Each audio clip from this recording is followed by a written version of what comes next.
संविधान के होते हुए भी अगर किसी व्यक्ति के मुंह पर पेशाब कर दिया जाता है, संविधान के होते हुए भी अगर किसी की इंटरकास्ट मैरिज पर हत्या कर दी जाती है, संविधान के होते हुए भी अगर मणिपुर की महिलाओं को निर्वस्त्र घुमाया जा सकता है, तो संविधान नहीं होगा तो तब क्या हमारी स्थिति? डिवाइड को और क्या डिवाइड करना है? जो समाज पहले से ही डिवाइड है, जो समाज धर्म के आधार पर डिवाइड है, जो समाज आज आर्थिक स्थिति के आधार पर डिवाइड है, जो समाज आज वर्ग के आधार पर डिवाइड है, उसे और कितना डिवाइड करेंगे? पुराने अंग्रेज तो बहुत कुछ बदलाव करके गए हैं। अंग्रेज ना होते तो सती प्रथा का अंत नहीं होता, अंग्रेज ना होते तो दास प्रथा का अंत नहीं होता, और अंग्रेज ना होते विकासशील भारत को आज विकसित में परिवर्तन किया तो आज वो भी नहीं होता। संविधान बदलना क्यों जरूरी है? अगर आपको इसी संविधान के बदौलत आप विकासशील से विकसित हुए हैं और अब आप विकसित होने के बाद कह रहे संविधान बदलना, ये तो कोई तर्क ही नहीं हुआ ना।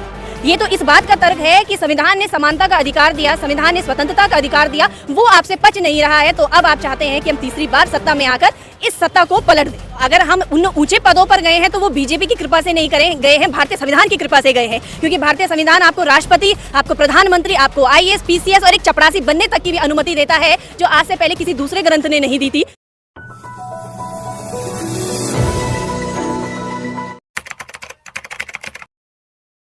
मैडम, संविधान खतरे में है करके बहुजन समाज को क्यों डरा रहे हैं आप? जी, अगर खतरे को खतरा ना कहा जाए तो क्या कहा जाए? देखिए, जो संविधान की जो मूल अवधारणा है, यदि उसके साथ छेड़छाड़ की जा रही है तो बेशक हमें ये कहने में कोई हिचक नहीं है कि संविधान खतरे में है। मूल अवधारणा से मेरा अर्थ है कि संविधान बात करता है समानता की, राइट टू इक्वालिटी की।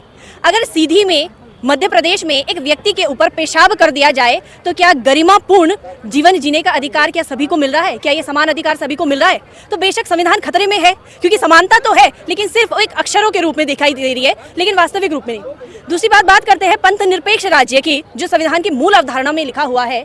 तो पंथ निरपेक्ष अर्थात सभी राज्यों को, सभी राज्य के धर्मों को, वर्गों को एक समान व्यवहार करना। लेकिन अगर आप हिंदू राष्ट्र की होड़ कर रहे हैं तो क्या ये पंथ निरपेक्ष का उल्लंघन नहीं है?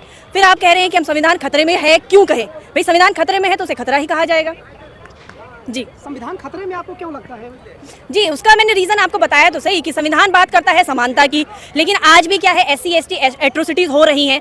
संविधान बात करता है कि सभी को समान अवसर देने की, लेकिन आप बैकडोर से अपने लोगों को घुसा देते हैं। आप सीधी भर्ती नहीं निकाल रहे हैं, जो बैकलॉग का प्रावधान है उस पर आप कोई काम नहीं कर रहे हैं, आप प्राइवेटाइजेशन करके आरक्षण का हनन कर दे रहे हैं। तो हम क्यों न कहें कि संविधान खतरे में है? तो बीजेपी सबको सम्मान तो दे रही है। देखिए, सम्मान जिन्हें चाहिए वो बेशक बीजेपी का समर्थन करे, लेकिन हमें चाहिए रोजगार, हमें चाहिए स्वास्थ्य सुविधाएं, हमें चाहिए समानता, ये सब हमारे मुद्दे। हमें चाहिए आरक्षण, और बीजेपी वो नहीं दे रही है। तो जिन्हें बीजेपी का गान करना है वो करे बेशक। तो आपको इतने ऊंचे पदों पर पहुंचा दिया, राष्ट्रपति, प्रधानमंत्री, OBC।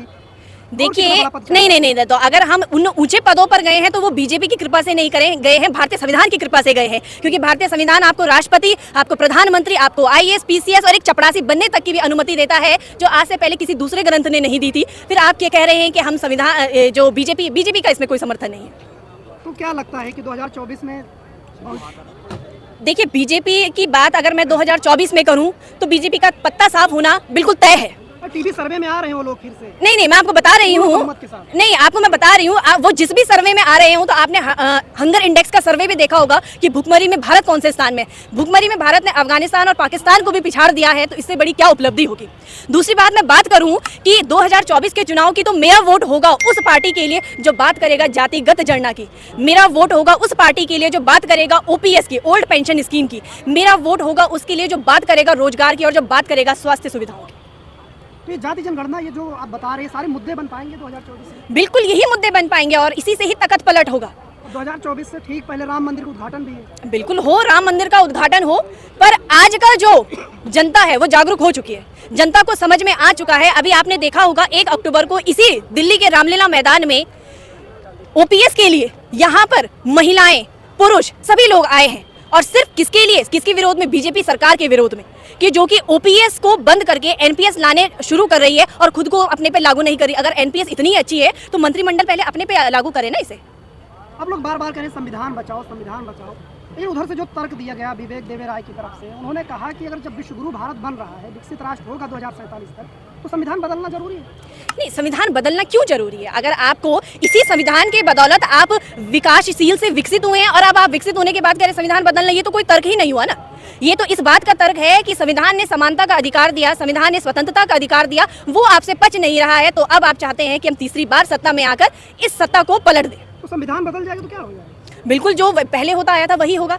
आप ये देखिए कि संविधान के होते हुए भी अगर किसी व्यक्ति के मुंह पर पेशाब कर दिया जाता है, संविधान के होते हुए भी अगर किसी की इंटरकास्ट मैरिज पर हत्या कर दी जाती है, संविधान के होते हुए भी अगर मणिपुर की महिलाओं को निर्वस्त्र घुमाया जा सकता है, तो संविधान नहीं होगा तो तब क्या हमारी स्थिति होगी, इसका अंदाजा खुद लगाया जा सकता है। ये कह रहे हैं कि जो आज़ादी के बाद जो स्वतंत्रता समानता समाज में थी अब वो बदल गई है, इसलिए संविधान बदलना जरूरी है। देखिए, जिन्हें लगता है बदल गई है वो उन्हें एक बारी एनालिसिस करना जरूरी है, रूट लेवल पर देखना जरूरी है। आप जाइए और देखिए, मैं उत्तराखंड से हूँ और अभी लगभग 3 से 4 महीने पहले की बात है, बेड़ला एक जगह है जो कि हरिद्वार रुड़की में पड़ता है, वहाँ पर भी बिल्कुल मणिपुर जैसी ही घटनाएं हुई, लेकिन सबसे बड़ा दुर्भाग्य यह था कि किसी भी मेन स्ट्रीम मीडिया ने इसे नहीं दिखाया। जिसे लोकतंत्र का चतुर्थ स्तंभ कहा जाता था, जिसे निष्पक्ष होकर हर बात को मुखर होकर आगे रखना चाहिए था, तो मीडिया अब चाटुकारिता करते हुए दिखता है। ना मीडिया ने ओपीएस का मुद्दा उठाया है, ना ही मीडिया ने किसी भी जातिगत मुद्दे को मीडिया खुलकर नहीं दिखाती है। वो तो मैं आप लोगों का शुक्रिया अदा करना चाहूंगी कि आप लोग यूट्यूब के माध्यम से, सोशल मीडिया के अन्य प्लेटफॉर्मों से आप लोग हमारी बातों को आगे तक पहुंचा पाते हैं।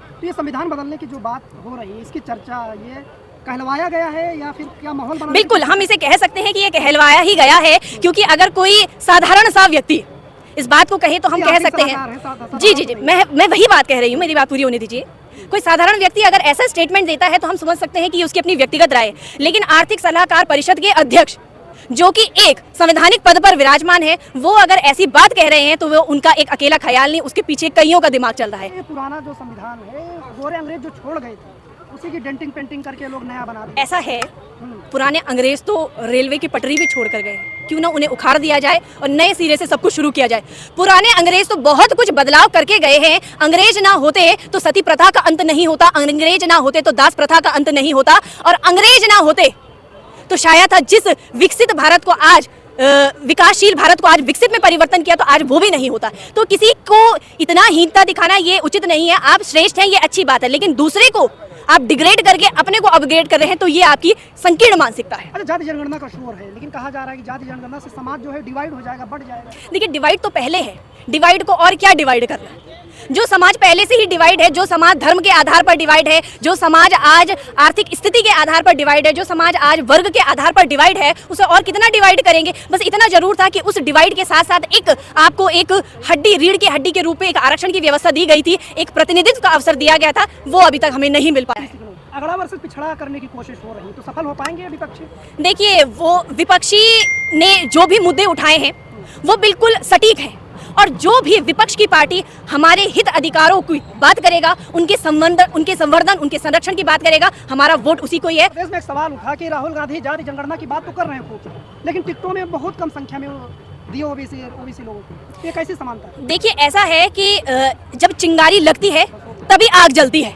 राहुल गांधी जी ने भरी संसद में एक स्टैट दिया है कि कितने सचिव सामान्य हैं, कितने सचिव ओबीसी हैं, तो ये एक चिंगारी राहुल गांधी ने जगाई है, और इसको आग का रूप देना आपका और हमारा काम है। और ये बात तय है कि आज की महारैली, आज की महारैली से ये बात तय है कि चाहे राहुल गांधी हो, चाहे खड़गे जी हो, चाहे मोदी जी हो, चाहे अन्य कोई भी पार्टी हो, आज की रैली ने एक एग्जाम्पल सेट किया है। हमने इस रैली का उद्देश्य ये नहीं है कि हम राहुल गांधी के साथ है, हमारा रैली का उद्देश्य ये है कि जो पार्टी हमारी आवाज उठाएगी, जो पार्टी हमारे हक अधिकारों की बात करेगी, हम उसके साथ हैं। बहुत बहुत धन्यवाद।